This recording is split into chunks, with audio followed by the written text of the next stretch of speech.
हरे कृष्णा। तो आज हम चर्चा करेंगे चातुर्मास के विषय में कि चातुर्मास की क्या महिमा है, इसके व्रत कैसे रखे जाते हैं, इन 4 मास में किन चीज़ों का सेवन नहीं होता है, हमें क्या क्या नहीं खाना चाहिए। तो बहुत ही सुंदर पद्म पुराण के श्लोक यहाँ मैंने लिखित वर्णन किया है। एक बहुत ही सुंदर श्लोक है, अश्वमेघ सहस्त्रेषु। जो व्यक्ति चातुर्मास का पालन करता है और चातुर्मास में उपवास रहता है, जिन जिन चीज़ों को खाने के लिए मना किया है तो उन चीज़ों का सेवन न करते हुए ठीक ठीक से अगर कोई चातुर्मास का पालन करता है तो उससे क्या फल प्राप्त होता है।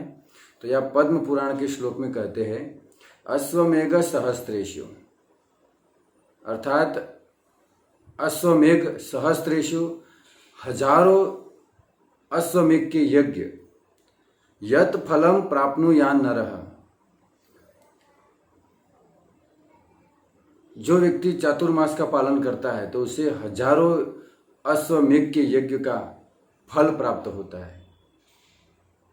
किसे? चातुर्मास्या व्रतेश चीणे।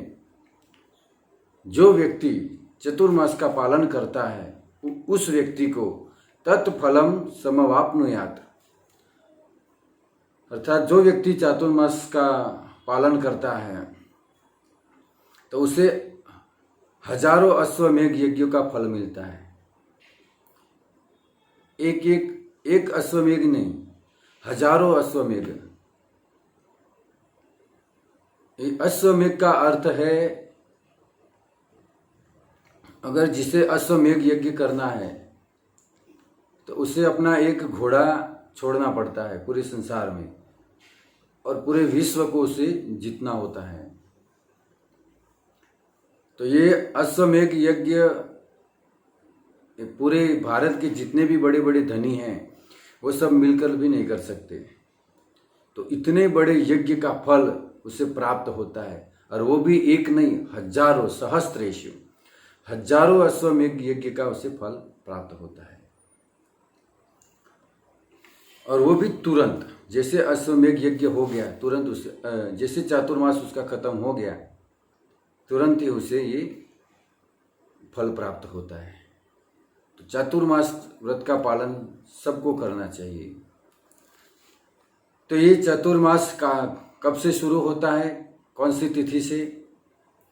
तो कहते हैं आषाढ़ के शुक्ल पक्ष की एकादशी से ये प्रारंभ होता है। आषाढ़ महीने की शुक्ल पक्ष की एकादशी से उपवास रखकर इन व्रत का प्रारंभ किया जाता है।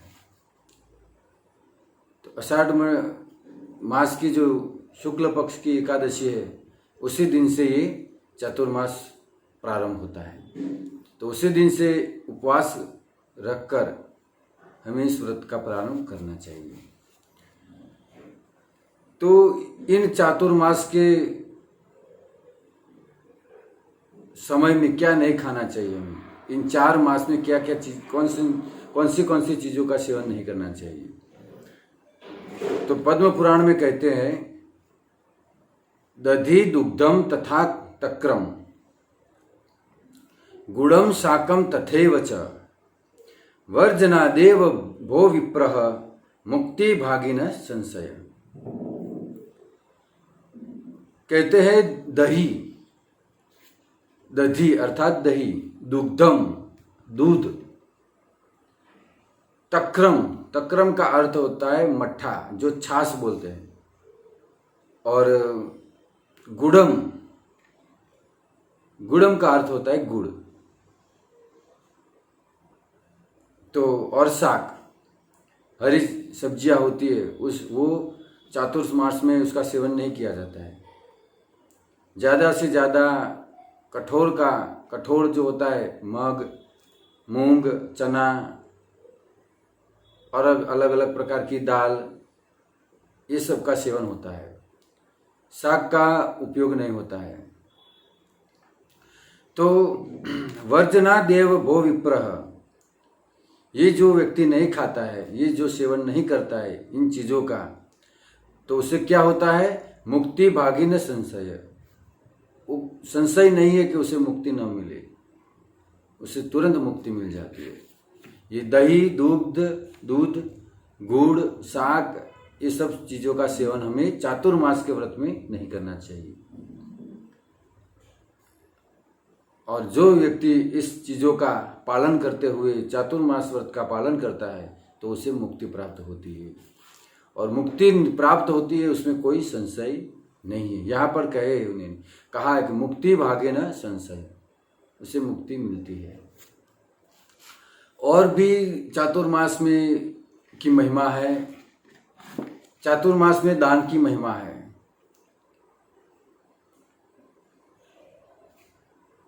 पद्म पुराण का बहुत ही सुंदर श्लोक है। स्नानम दानम जपो होमः स्वाध्यायम देवता अर्चनम चातुर्मास्य कृतम यस्य सर्व ही चाक्षयम भवेत्। अर्थात चातुर्मास में स्नान करने की महिमा है, दान की महिमा है, जप करना चाहिए, ज़्यादा से ज़्यादा होम करना, हवन करना चाहिए, स्वाध्याय करना चाहिए, भगवान की पूजा करनी चाहिए। ये सब चीज़ चातुर्मास में करना चाहिए। तो ये सब चीज़ जो चातुर्मास में करता है, जैसे स्नान करता है, दान करता है, भगवान का जाप करता है, तो क्या होता है? यस्य सर्वहि चाक्षयम भवेत्, अर्थात वो अक्षय हो जाता है। चातुर्मास में जो ब्राह्मणों को, वैष्णवों को जो दान करता है, तो वो किया गया हुआ दान अक्षय हो जाता है। तो चातुर्मास की बहुत महिमा है। शास्त्रों में उसका बहुत ही अच्छी तरह से, बहुत ही अच्छे ढंग से इसका वर्णन किया गया है। तो सबको चातुर्मास का व्रत का पालन करना चाहिए और पुण्य को प्राप्त करना चाहिए, भक्ति को प्राप्त करना चाहिए। चातुर्मास का पालन करता है, उसे भगवान की शुद्ध भक्ति भी प्राप्त होती है। और चातुर्मास में कम से कम खाए और ज़्यादा से ज़्यादा भजन करे। तो इसी तरह से सबको चातुर्मास का पालन करना है, और जो पालन करता है उसे बहुत सारा पुण्य फल प्राप्त होता है। अश्वमेध यज्ञ का फल प्राप्त होता है, और भी चातुर्मास में किया गया दान जो अक्षय हो जाता है। और ज़्यादा से ज़्यादा उपवास रहना होता है। एक टाइम भोजन ले,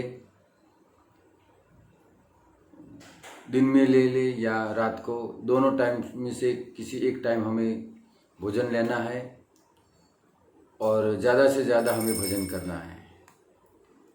तो सबसे नम्र विनंती है कि आप चातुर्मास व्रत का पालन कीजिए और अपने जीवन का, अपने आत्मा का कल्याण कीजिए।